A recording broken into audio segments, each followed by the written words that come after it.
thrilled to be in this Zoom room with such a wonderful collection of students, faculty, friends, and our distinguished alums in particular.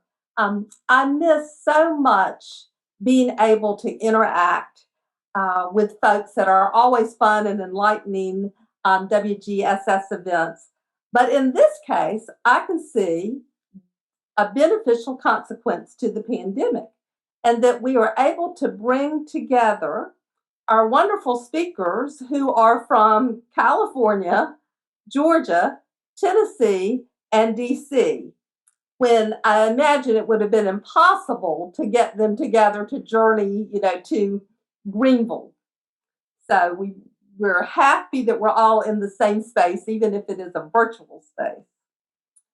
Now, I believe most of you have received bios of our speakers that we sent out earlier. And if you haven't, I'll be glad to send you one. So I'm going to just forego a long introduction to give our panelists adequate time to share with us.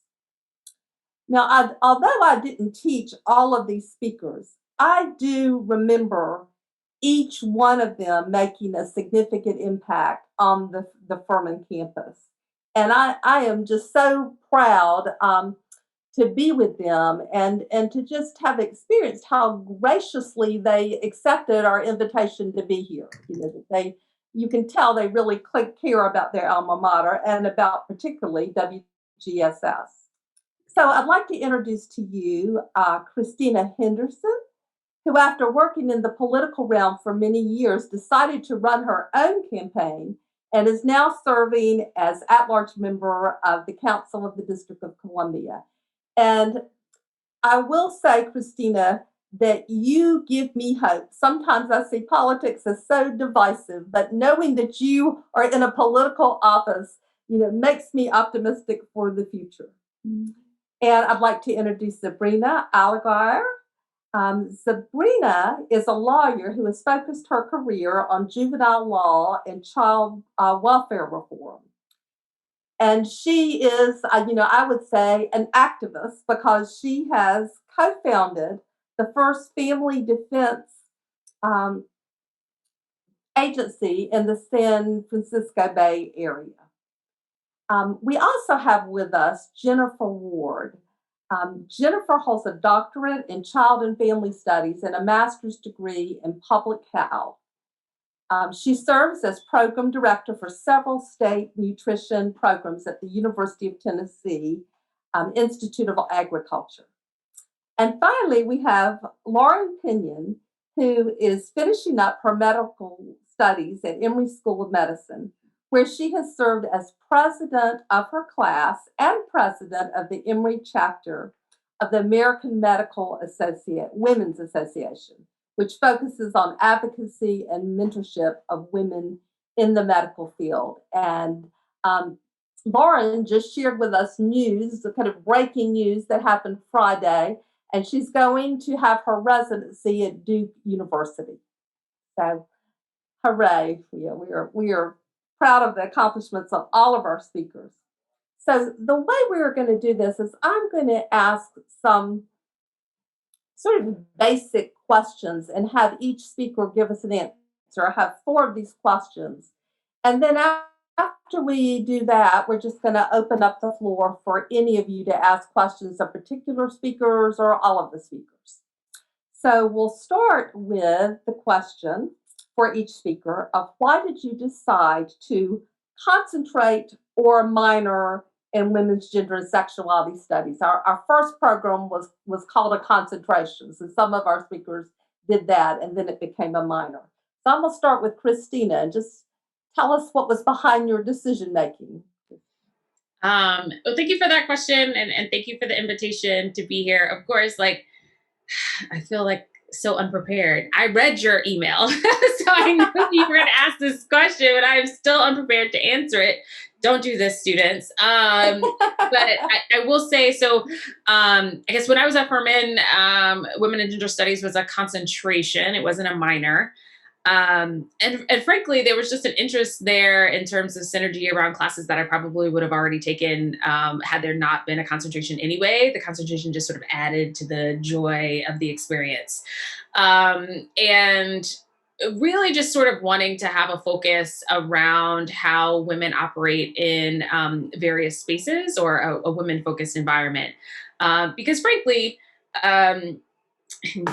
weird, you can like look back and use this as a not a criticism, but a lot of the texts that we would read were male focused in terms of who the authors were. A lot of the texts were focused not on individuals of color. And so this was an opportunity to, I guess, branch out in terms of the Furman environment and really get a perspective on some of the things that I was interested in from a different way. So whether that be politics and focusing on women in politics, or history, or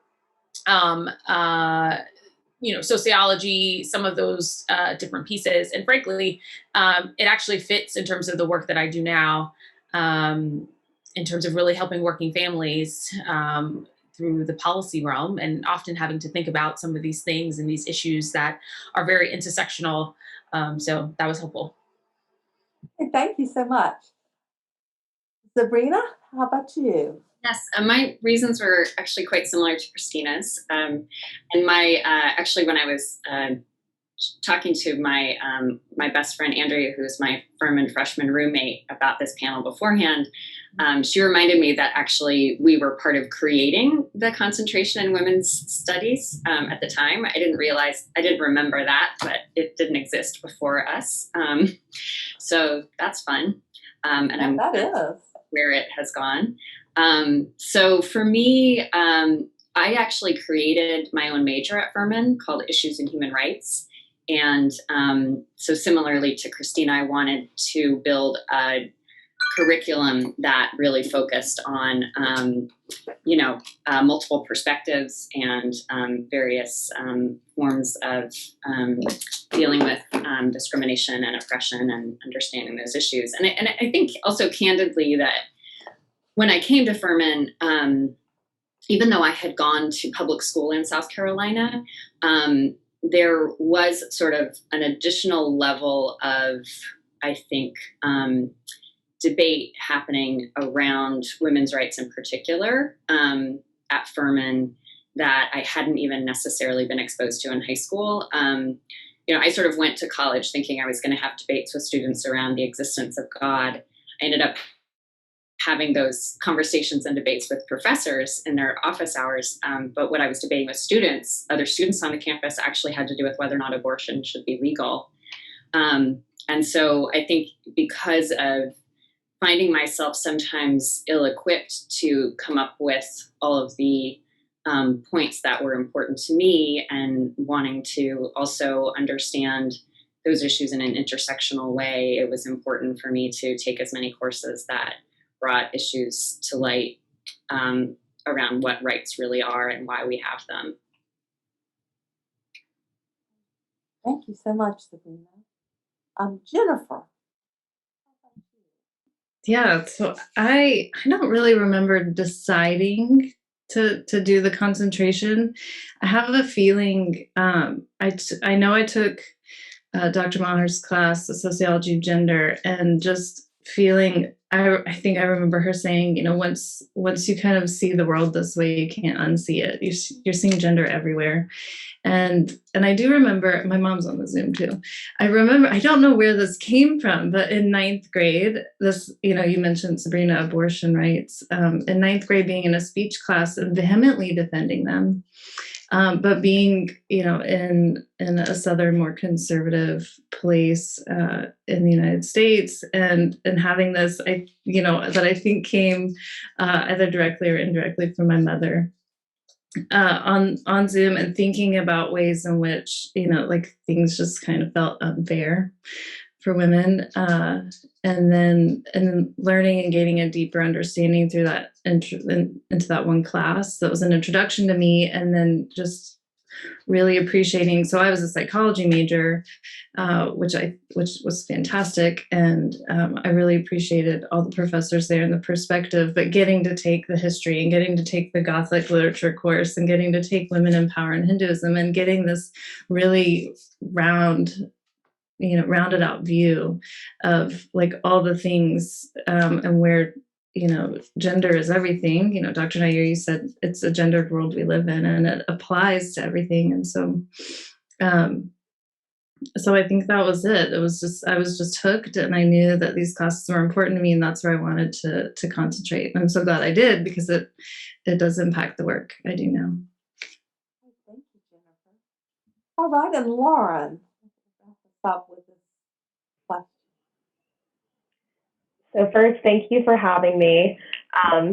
A little bit different. When I went to Furman, I was a physics major. I thought I was going to be an engineer. I knew I loved science and math, and I was not thrilled about the idea of having to do all these humanities requirements. But similarly, I had the experience of taking Dr. Mar's sociology of gender class and just absolutely loving it, not being able to unsee the world. I became just so much more aware of how, physics is already a small major at Furman, but out of like the 10 or 15 physics majors in our class, there was me and one other student who were female. So just becoming more acutely aware of that and how it impacted how we interacted with the other students and the classes we were taking, and just our ability to pursue different careers in physics. So from there, I just fell in love and wanted to take more and more classes, and ended up picking up the minor almost by default from having taken those classes. And I think that's what really sparked, similar to a lot of the other panelists, sparked my interest in advocacy and kind of combining that with passion for medicine and science, pursuing healthcare, because I think that really takes that advocacy to an individual level and being able to work with patients. Thank you. Listening to those comments makes me think about how fortunate this program is to have the superior teachers in it. And I very much admire my colleagues. And when I retire, I'm hoping that maybe I can sit in on some of those classes that inspired our speakers so much. Okay, well, here's our next question. How has pursuing this field of studies shaped your career paths? And Christina, you answered that a little bit already, but just wanted to see if you had anything else you wanted to say about that. Yeah, so I should mention, when I first came to Furman, I thought I was going to be an English major, which is funny because that's what I thought I was going to end up doing. And then it was actually the 2004 election when I was a freshman that changed everything. And, a lot of people don't realize we didn't know who the president was on the night we went to bed in 2004. Shocker. Actually, it was like my freshman hall and how some of the young women on my freshman hall kind of responded to thinking about 2008, thinking ahead, and in terms of the ability of women to play a role in politics. That kind of sparked my interest and actually made me change my major. The feeling that I was going to prove them wrong, not me running for office, but me just sort of being a part of breaking the highest political glass ceiling and just really sort of advancing it. That was the involvement in terms of the campaign stuff. But I would say, I like to say much of my work is around policy. That is what my career is. It's not politics. It's moving policy.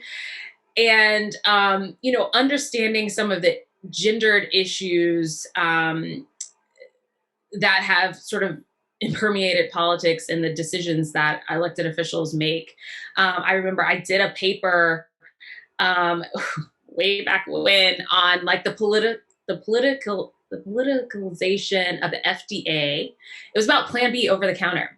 And frankly, thinking about that now in terms of how I'm talking to my colleagues about the vaccine distribution or the vaccine approval process pre the current administration, was sort of thinking when people were like, oh, we can never politicize the FDA. And I was like, we've done that before. And I could pull out this paper and show you sort of that work that that we've done on that. But also just in terms of how there are some things that we shouldn't see as gendered, from a labor field, for instance, right? The pink collar jobs, and sort of learning about that through the coursework that I took. around childcare and education and all of those pieces. And, when I worked on the Hill, that was one of my biggest things. And I feel like it was like a point of pride is to change the paradigm around how we view childcare in this country from not just being a care issue, but being one that is about workforce, and getting Leader Schumer to be like, yeah, let's do this on the childcare front, and invest much more money, because having to talk to businesses and say, you want your workers to do well, they need some place for their children to go. If you want to invest, this is like a double whammy, right? Investing in high quality childcare is not just a gendered issue. And I think now people are definitely seeing that from the pandemic side, but it's impacted the work that I've worked on, paid family leave, trying to ensure that women don't have to put their wage salary history on an application, because that's a mess. So all of these different pieces, it's kind of funny because there's this foundation that has kind of been laid of wait, I think I read an article on that about 10 years ago, and it just sticks with you. You can't unsee it. Thank you so much. Okay, Zabrina, what about you? So, the concentration is definitely directly relevant to the work that I do now. I think I'll just sort of draw a little bit of the picture of the sort of dots that connected, though, because it was also in addition to what I was exploring in my in the women's studies concentration. I was also making sure that I was taking African American history classes, and really trying to tap into as much diverse education as I could. And what I noticed I read through the detailed questions that you sent us about thinking back to other parts of our Furman experience. And I did that service component every semester at Furman.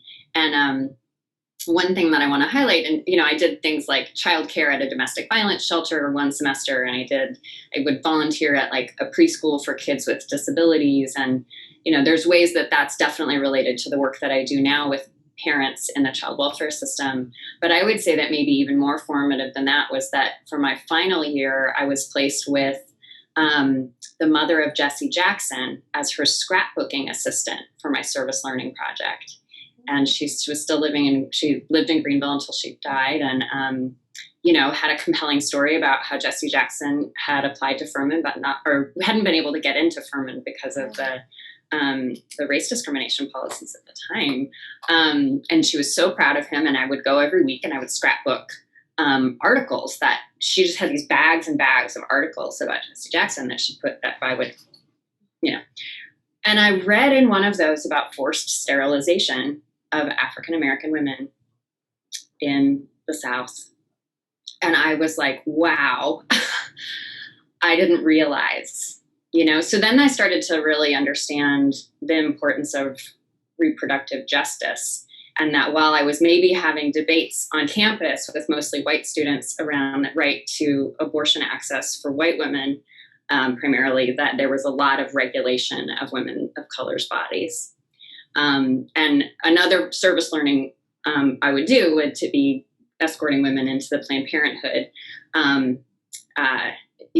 facilities on Saturday mornings where there were protests. So it was just it was such a sort of cacophony of wow, there's all this debate around the regulation of women's bodies and their reproduction, and how, which families get to stay together and which parents get supported in the work that they do, or in their lives, and the ability to succeed and be supported as a parent. So I went to NYU Law School, which is really the premier law school for people who end up being interested in doing child welfare reform, because they have faculty there that run a clinic that is really dedicated to advocating for low-income parents who have been separated from their children because of foster care placement.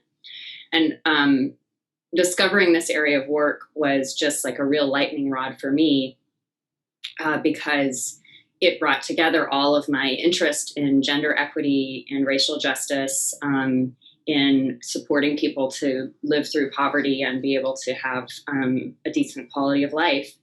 And so that work has been truly my calling. And it's the reason that then when I moved to California after 10 years in New York City, where I had been doing that work as essentially a public defender, but a family defender, defending parents in cases that alleged child maltreatment.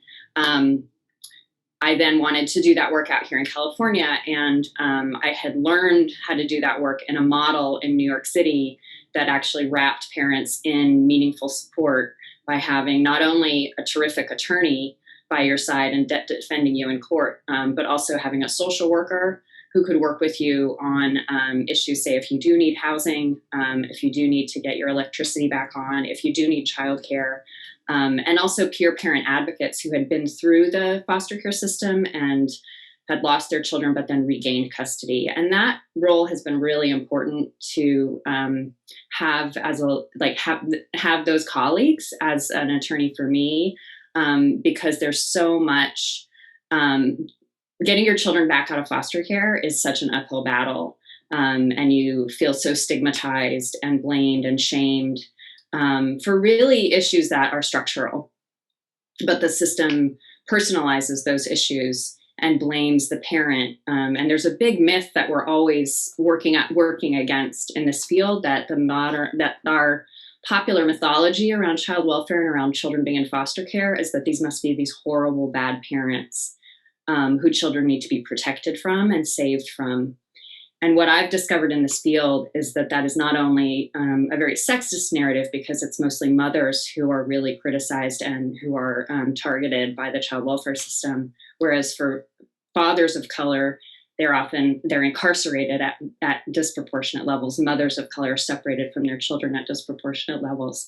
But the other piece is that it is like a real area of institutional racism, and the same barriers that we see for families of color are perpetuated in the child welfare system. So I could go on, but basically this work is, it's where it's at for me. And I think that I'm really grateful for both the in-class and out-of-class foundation that I got at Furman, and the nurturing intellectually that I got, and just like as a person, so that I kept seeking a way that I could be part of transforming really discouraging institutional patterns of oppression in our country.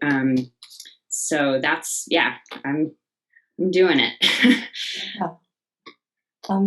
That's such a testimony to, you're taking advantage of all sorts of opportunities that Furman had, taking full advantage of your college experience and how that has shaped you. Thank you so much. Okay, Jennifer, that same question about how pursuing women's gender and sexuality studies has influenced your career. Yeah, so I think I relate to you both in terms of it being this place where I got to learn a lot of things, and it was all good in itself and exciting, because we just like learning. Furman students tend to, but then it became a place to be an advocate and say, we know the way things are, how we study them in class, but how can it change? Is it right? And it's not right. I remember in a history class with Dr. Charlson learning about the women's history specifically at Furman and the Shack, and how the women's college was moved to, integrated to a co-ed campus where you are now. And that the Shack was, I'm not sure if it's still there, I haven't been back in a while, but it was the only remaining building from the women's college at Furman. And while I was a student there, got really excited about that and felt really supported by the faculty when I came and said, can we put a plaque up here? Can we recognize that this is a big part of, women's history at Furman? And I'm pretty sure it was with Dr. Mahar, and she sent an email to someone in English, and forgive me for not remembering the name, but found money and we put up this plaque, and it was really exciting. And I think that was my first taste of like bringing the academics into action. And that's really where my career has been, is bridging that gap. So before before I got hired at the University of Tennessee, I'm just rounding out my second year there. I spent 10 years in refugee resettlement. And so I was resettling refugees from all over the world in East Tennessee, and I was the executive director. And we had 2 sites, one in Knoxville, one in Chattanooga. And I started that after I was going to see Christina, who mentioned the Africa Study Abroad first. But that was so impactful, right? That was one of those high impact events. And I learned, I thought at Furman, like I'm straight to PhD. I ended up at PhD, but it was this, more circuitous route. I learned that I could do so much more than I thought I was capable in terms of like practically applying what I knew. And so I worked at Bridge Refugee Services, was part of the Federal Refugee Resettlement Program, and had an eye, towards gender.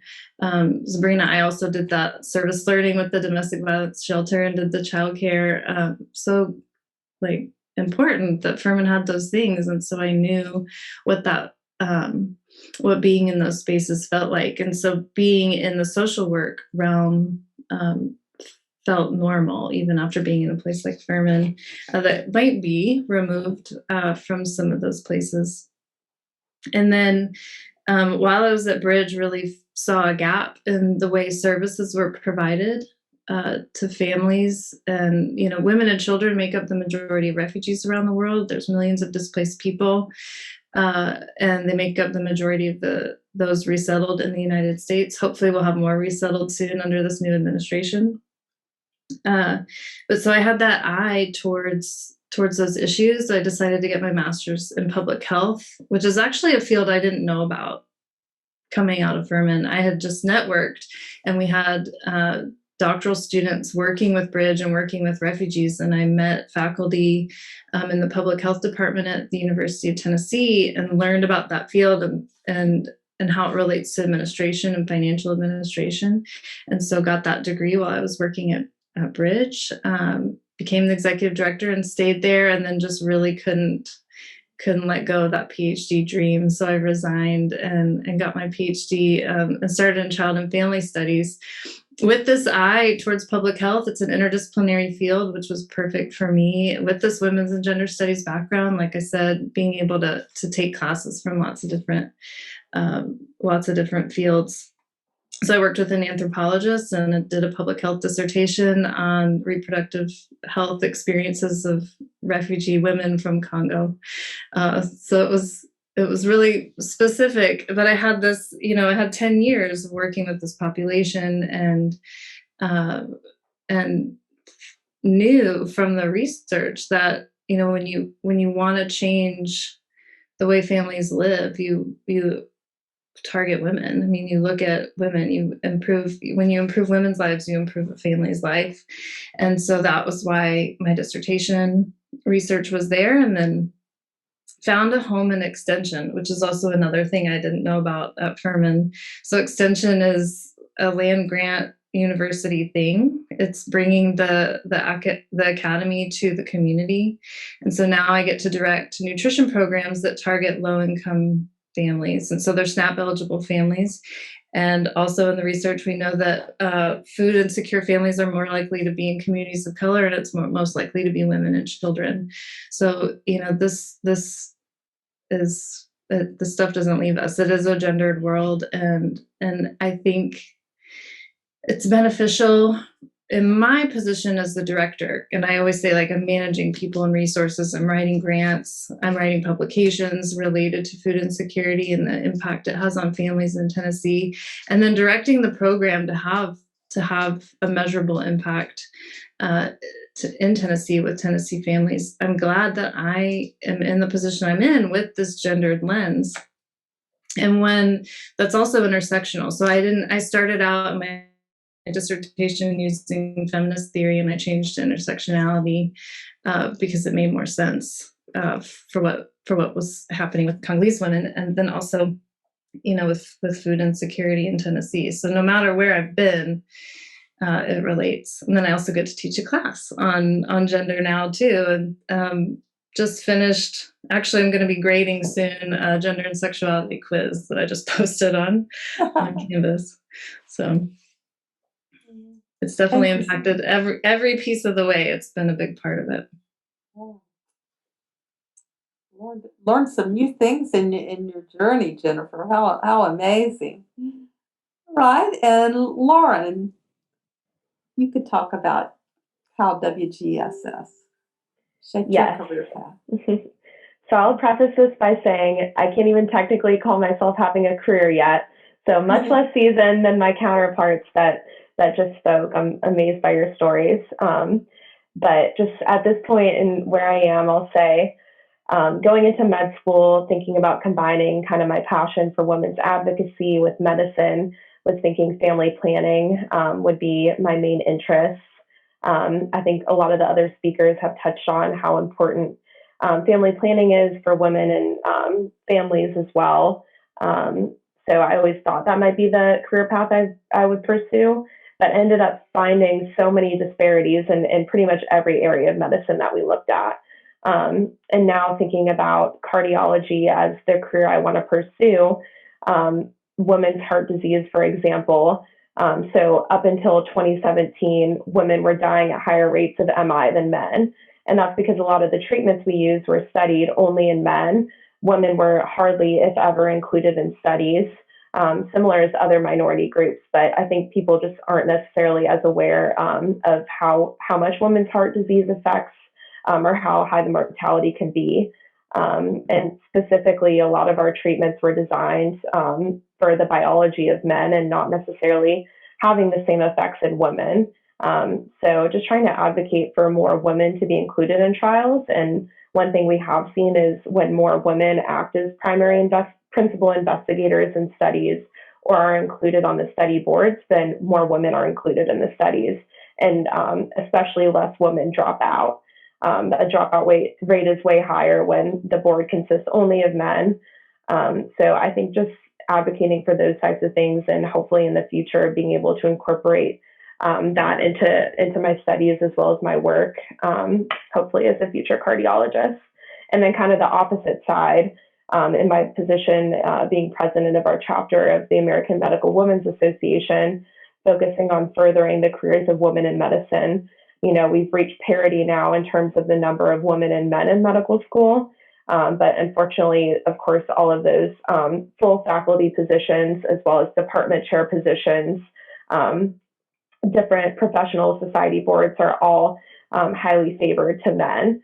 So just trying to focus on getting more women into those positions and at the table. And I think mentorship is a big part of that. A big part of what we do is connecting female faculty members, especially those who have reached full faculty membership at Emory, to be able to meet with and mentor some of our younger female medical students, and just give them advice on how to kind of promote themselves, since a lot of the time we as women unfortunately aren't as comfortable doing that. So yeah, it's kind of two different sides there, both on the medical side, working with patients as well, being able to have that understanding of kind of the intersectionality of what our patients deal with, that second shift for women, and understanding what appointment times might work better for them, things of that nature, as well as kind of the mentorship side. Thank you. Now, my next question, you can kind of shape in different ways, however folks want to. So we'll start with Christina, and the question is, how has WGSS influenced you as a person? You know, whether it's in your family life or community or public service or ethical, spiritual values, or whatever any of you want to say about that, how it shaped you personally. Yeah, I mean, I guess I'm not going to say the obvious thing. Obviously, my job is public service. So there's definitely been that influence there. But I would say that WGS has had that, two things. One, a constant reminder to bring your full self to the work. Because I feel like often, especially in the political realm, you know, don't want to wear high heels because they clank on the hall, and, you know, don't wear too loud of feminine colors because you're drawing attention to yourself, and all of these different things. And you realize, like, number one, if you're in the room, you're there for a purpose and you need to speak. and bring that perspective, but also, you know, how hard it is to be 50% of yourself. You need to bring your full self to the work of what you're doing. And that full self includes all the various learned and lived experiences that you might have to bring to the table that is valuable in that moment. And I noticed that also in your the questions that you sent, you also said sort of in an ethical, spiritual way. And it's so interesting because I think at Furman was the first time I had this discussion, and I think it probably was in a WGSS class, but around God as she. How controversial that was at Furman in terms of the debates there. But I even think now as, you know, I'm still in my nerdy self, and I will turn on PBS and watch a documentary about the Black church or something to that effect, and looking for how they talk about gender and sexuality, but also, you know, the untold stories. I think that's really what is sort of the influence of the concentration was around dig for the untold stories, because frankly, how we frame so much in this country, from history to politics to research, as Lauren was talking about, is so male dominated and male focused. And even, you know, in this, the Black Church documentary is very recent. It's so good. It's a 2-part series. You should definitely watch it. Dynamo of the work that they did. But there were people, women, who were brought up in that I was like, why? Wait, hold on. How have I never heard? Prathia Hall? I'm sorry. Wait, I Have a Dream came from you. That was your framework, and no one ever talks about you in terms of a contribution that you make. No one really talks about the contribution of Mahalia Jackson in terms of how she financed a lot of the civil rights movement. No one, you know, talks about you know, some of these women in terms of their impact. And it's not, I mean, just talking in sort of one jurisdictional area, but frankly, I'm like, I hate that I'm like in my 30s and I'm just learning about these women and their contributions to history and to scholarship. And so I think for WG, like, I think that's sort of a Furman thing too, is sort of kind of like, makes you become a lifelong learner, even if you don't want to. You're always trying to gain more information and knowledge about things, but it really does change your perspective in terms of ensuring that you are recognizing all the various facets of hidden figures throughout history and digging deeper on those stories. Thank you. Thank you for all of I share your advocacy of that documentary. It's an excellent one. Okay, Zabrina. So I was so nurtured at Furman in so many ways. And I think that again, sort of this foundation, both that I think I had such good intellectual connections with professors who saw my capacity in ways that I didn't see it.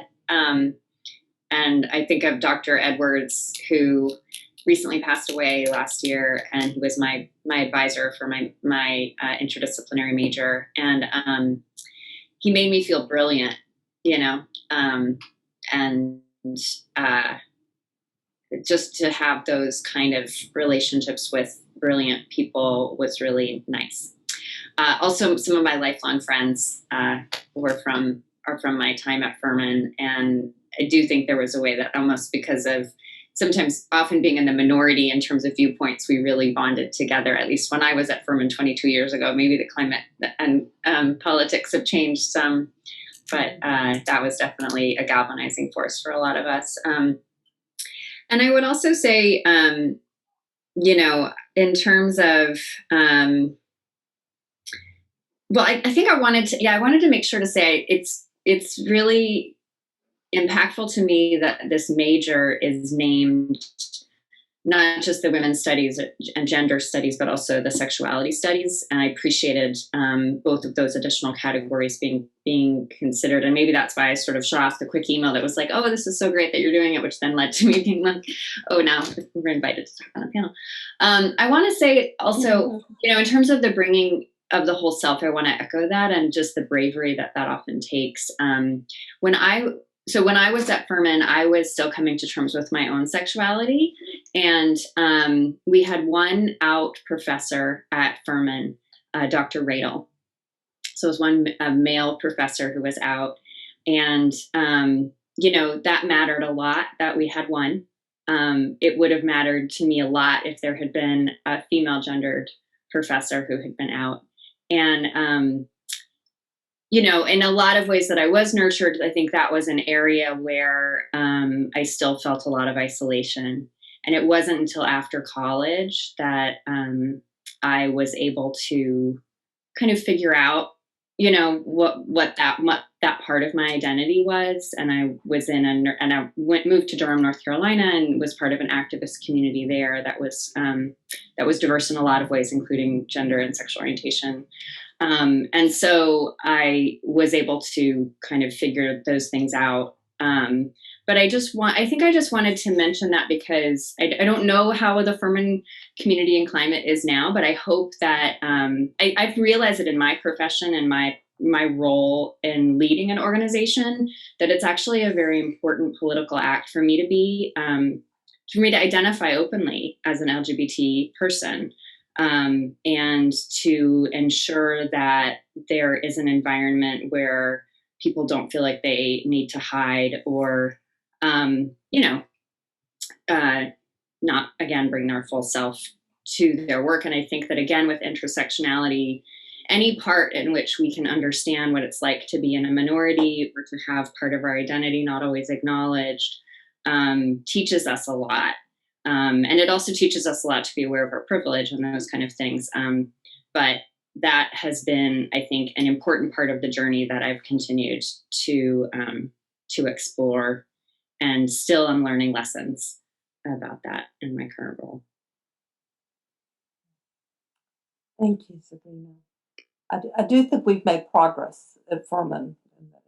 That's great. And I remember when Dr. Shai extended same-sex partner benefits to faculty, and that I remember that seeming like a brave thing to do at the time, and sending an email like, this is so great, good job. And those things, it's they're really important moves to make.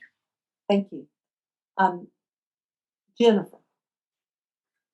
I like this question. I think I keep thinking about your answers too. I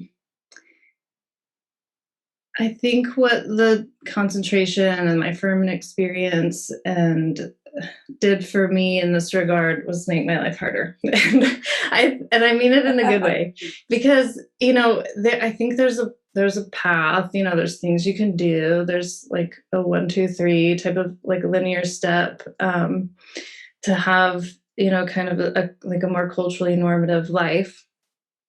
But having this lens and this background and these values from Women's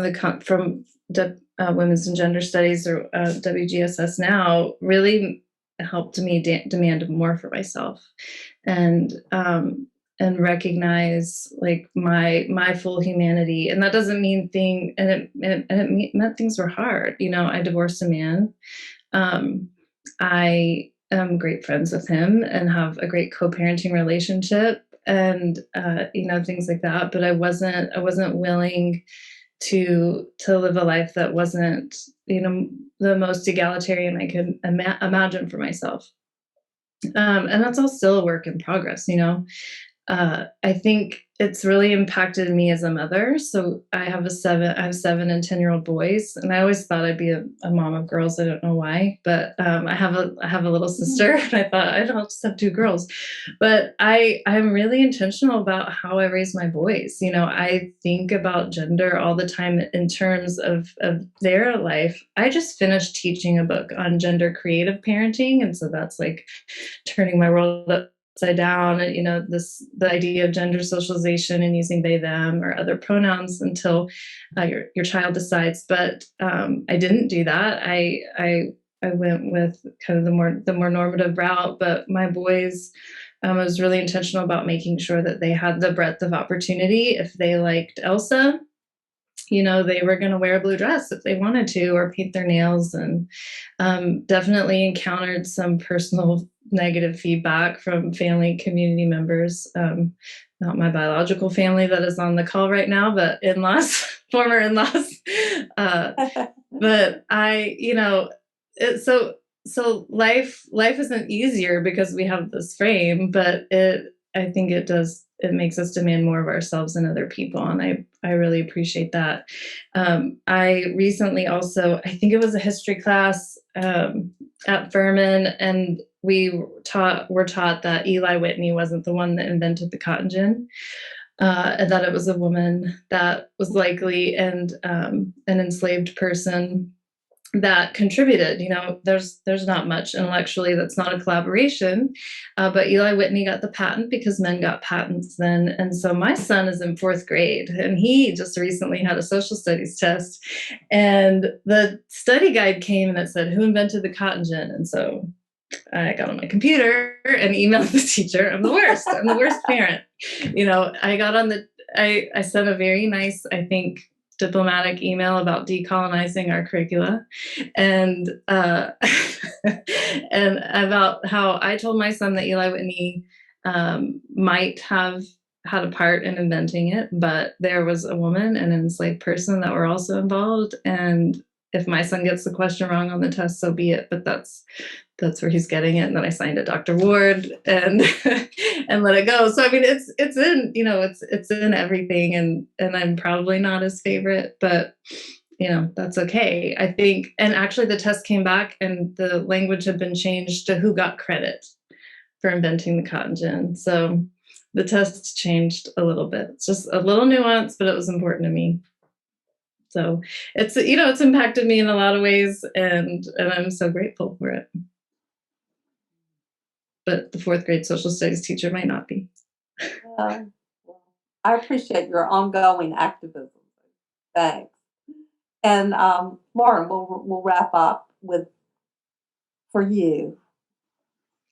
Sounds good. Thank you. What influenced you? So I would say heading into Furman, I was pretty naive. My family growing up, we didn't talk too much about politics, about gender issues, things like that. And being a science and math person, I really wasn't exposed to many classes that were kind of challenging me in that regard. I took Women in Politics with Dr. Smith. I don't know if she's still at Furman, but during the 2016 election, and that was a complete political awakening for me. I mean, to be able to analyze that election and kind of the coverage as well as the results in live time as they were happening with my class, I think it was a little bit of a safe haven with everything else at Furman to be able to talk about that and process it. But since then, I haven't really been able to look at politics the same and kind of seeing everything through that lens, as Dr. Ward said earlier. And I think once you have that lens, not only do you see that, but then the next step is you can't help but kind of change the way you act and try and advocate for change. Another example was Dr. Sneed's class. I remember it. I don't remember the name of the class, but we talked about disability rights and disabled persons, which I had never been exposed to prior to that. And now I'm so much more acutely aware when we're talking about patients on the wards, trying to change the language instead of, an 8-year-old autistic child to an 8-year-old boy who's living with autism or something like that, and just using person first language. Because a lot of times in medicine, we're trying to say things really quickly. We're using those descriptors, but I think it's important and worth the extra time to use that person first language and not necessarily reduce people to their disabilities or, other things that are common, or like HIV/AIDS, and that will be kind of the entire identifier of a person. Or using MSN to say men who have sex with men in the context of HIV/AIDS, and that goes to the very top of the chart and becomes the moniker that's repeated over and over in that person's chart, and just becomes they're synonymous with their identity when you're opening the chart. So I think just trying to, now that I'm aware of those things, trying to change that and change the language and the way we think and talk about patients in medicine has become a lot more important to me. Trauma-informed care as well. I was not at all aware of like specifically trauma-informed exam as a way of doing a well woman exam until like special classes I was exposed to because I was interested in family planning. That wasn't something that was just taught to the general body of our medical school.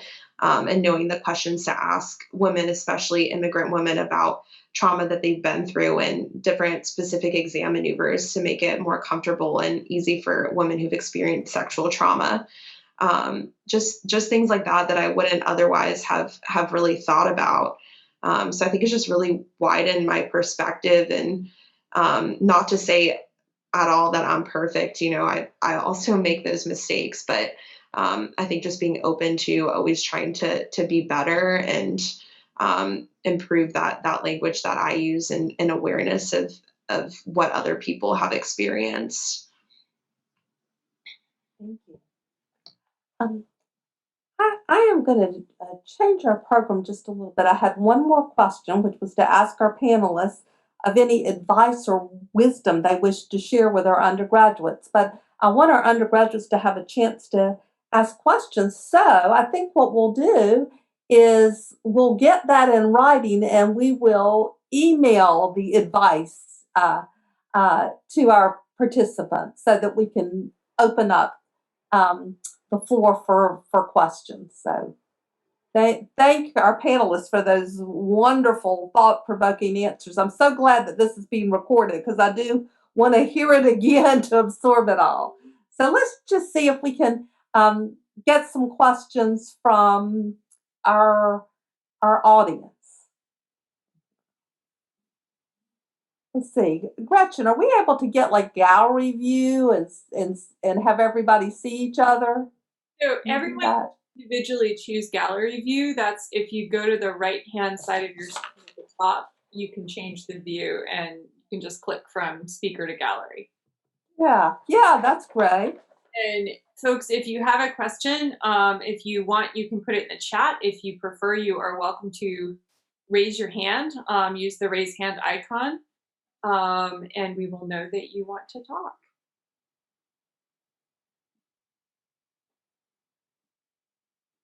And if we don't have questions from our students, I'm sure the faculty have some questions too. We can give them a chance as well. Kiara, is that a hand raise? It is. I really don't have a question. I just want to say thank you so much for taking the time out to speak with us today, especially Dr. Nair and Dr. Shakir for putting this together. Just sitting here and listening to each and one of your stories is so inspirational to me as a student who is of color, a woman, and I'm first generation. So I've never really had the opportunity to have conversations like this. And I'm a senior this year, so I'm trying to plan the next steps of my life. Unfortunately, I don't know what I'm going to do just yet. But just hearing how you use what you've learned, especially as a women, gender, sexuality studies major or minor or concentration in your everyday lives, no matter what disciplinary it is truly amazing. And it's absolutely heartwarming because I am a person who believes I am a person of advocating for female gender and a person of color just as well. So I just really want to say thank you so much for taking the time out of your busy lives to participate on this panel. What a nice comment. And I have no doubt that at some point in time, we'll probably be asking you to be a panelist in one of these programs. So thank you so much for being here. Who else has something they would like to say? Other student questions?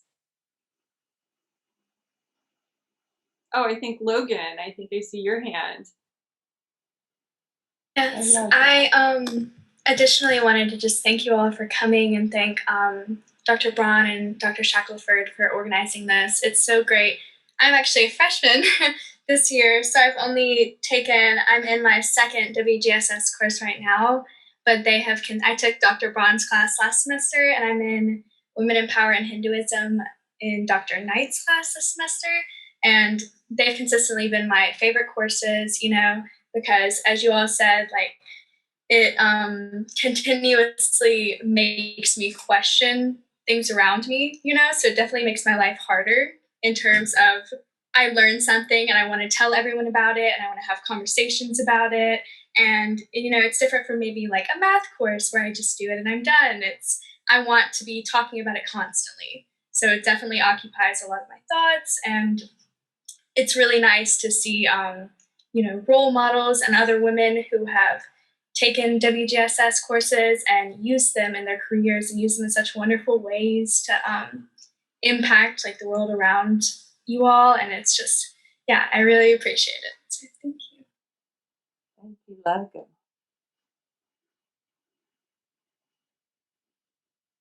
Anyone else?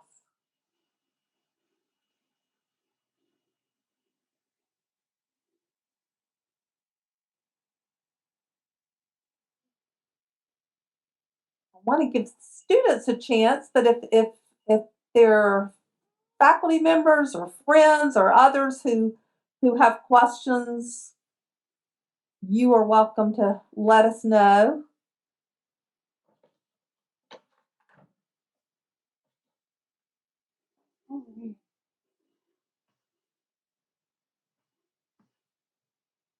I have a question. Are there Okay. any topics that you wish there had been a class at Furman about related to women's gender sexuality studies?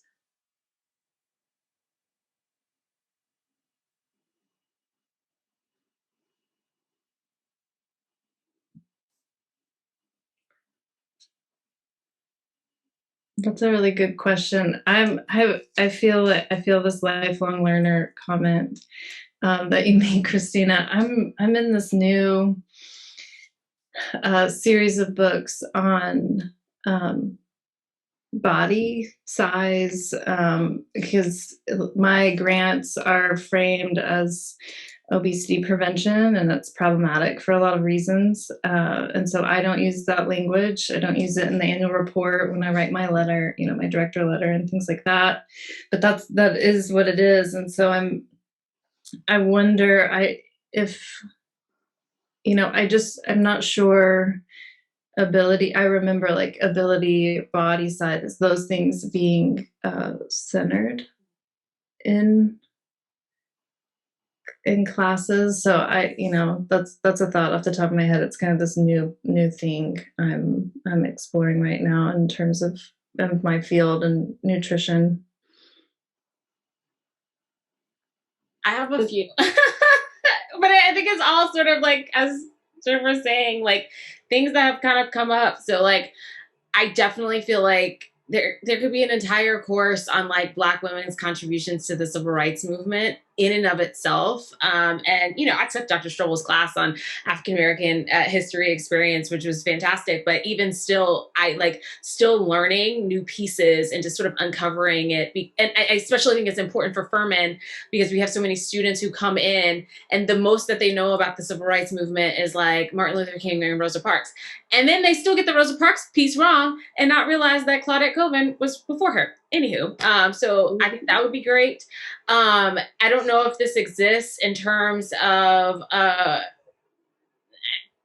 this is not a great topic or title, but in terms of like women and money, I've been reading a lot around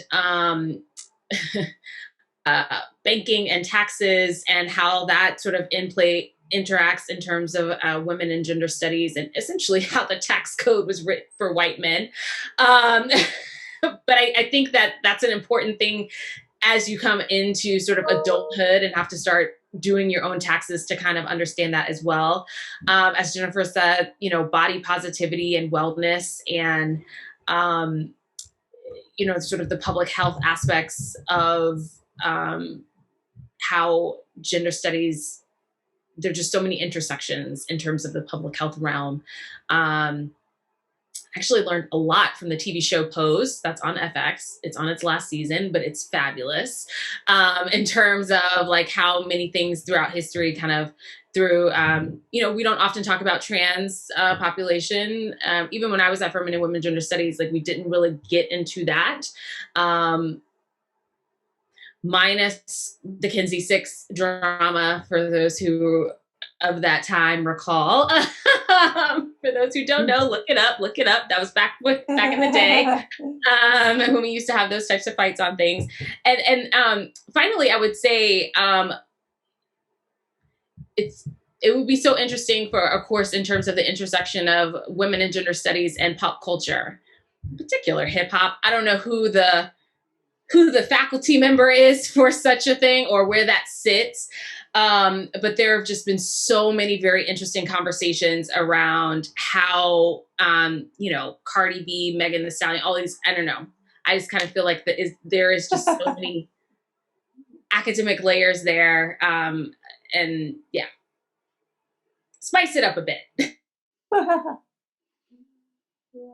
We do have an economics of gender course, and we are expanding our course offerings. And Cheston has taught so many students about body positivity. So we're moving in some good lines, but we don't have as many courses in the curriculum as we would like to offer on these fabulous topics that you're mentioning.